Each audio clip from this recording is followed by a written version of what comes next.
Do cycling helmets save lives, and should they be compulsory? That's a question that's going to be under consideration in a review of cycling safety being undertaken by the Transport Minister, Jesse Norman.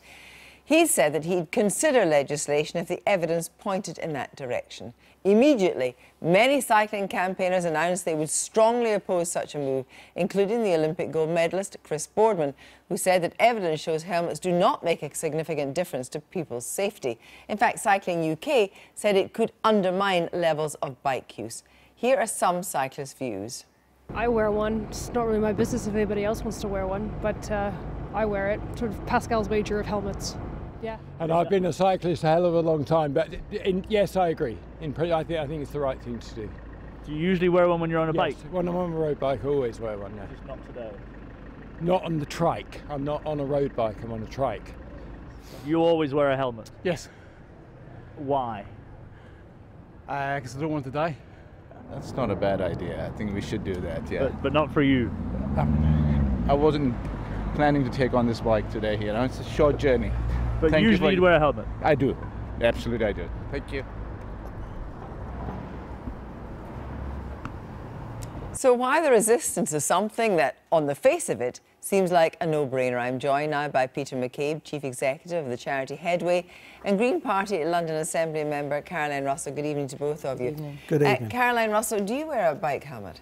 I don't wear a bike helmet. I cycle from Islington to City Hall every day, and I ride on a sit-up bike. I cycle in a fairly mellow way. I don't ever squeeze. But you don't worry about the traffic not being mellow around about you? I worry about the traffic enormously, but I think there is just as much risk of having a head injury as a pedestrian on the pavement as there is while riding a bike. I think it's really important that people ride their bikes in ordinary everyday clothes when they're getting around. So not even high-vis for you?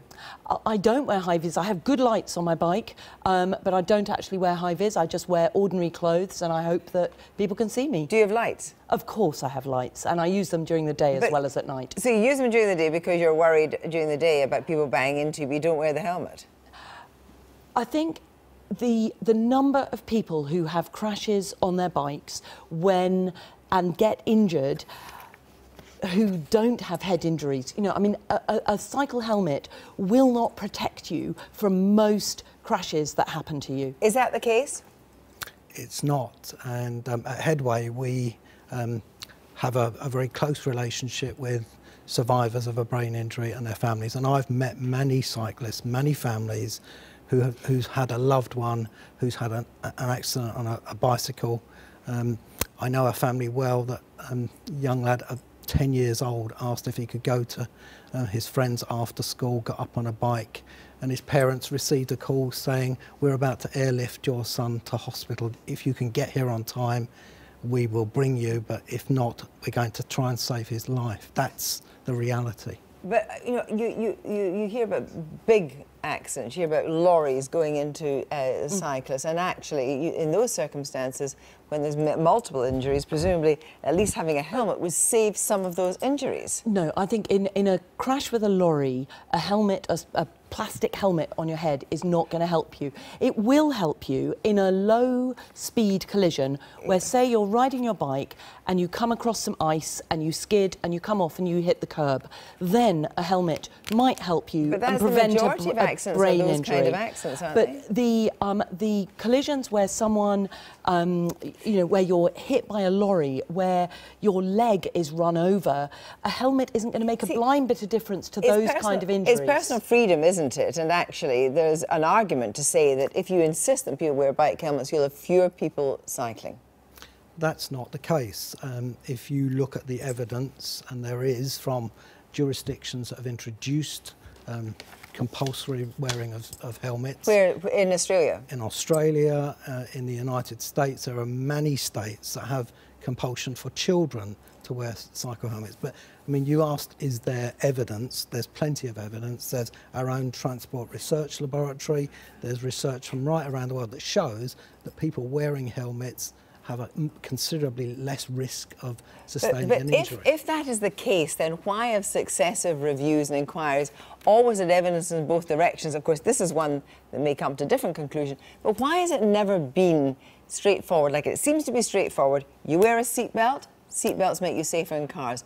But there's never been anyone that said definitively, 100%, you wear a helmet, it makes you safer. Well, the Highway Code advises people to wear a helmet when they're on a bike. There is evidence, and I think it's overwhelming. Right, let me talk to you about children. Let me talk to you about children. Did you get your children to wear helmets on their bikes?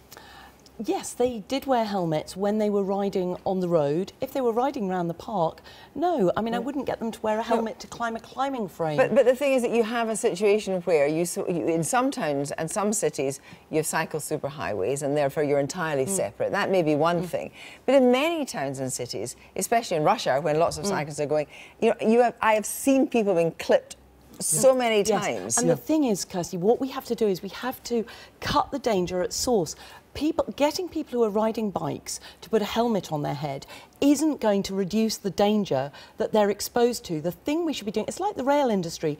They took a systemic approach to cutting risk, and we should be doing the same, addressing things like speed of vehicles, addressing bad behaviour by people who are driving, like talking on a mobile phone and not concentrating and causing crashes. I'm actually quite interested to know, is it an aesthetic thing? Is it a thing about feeling free and wind going through your hair? Why wouldn't you wear a helmet? No, it's about getting on a bike being exactly the same as getting on your feet.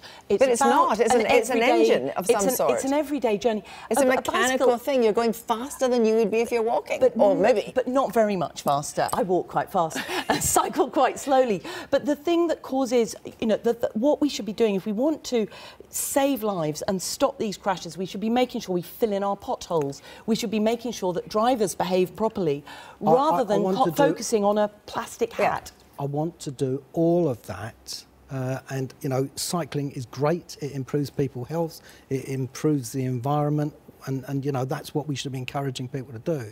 But it's not a question of either or. Why can't you wear a helmet and have cycle lanes and have all the safety that you would like, but avoid a child of 3 that I met fell off her Barbie bike. How far is that? She banged the side of her head. When I met her at the age of 19, she'd had 13 operations. Are you saying that it's okay to allow that cost to be burdened onto the NHS when it's avoidable? It was a foot and a half. But we're talking about lots of different costs to the NHS. We have a whole society that is physically inactive. We need to get more people riding bikes. Either or argument. If this review, just to finish, if this review comes out and the Department of Transport, the Minister for Transport says, OK, the evidence is overwhelming, I'm going to absolutely insist that people wear helmets. Are you really seriously telling me that people will go off their bikes? No. I think that there would be mass sort of infuriation about it because it's focusing on one small thing that makes a small difference in some crashes.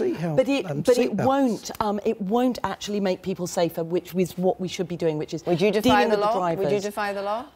I will fight very hard to make sure it doesn't become the law. Thank you both very much indeed.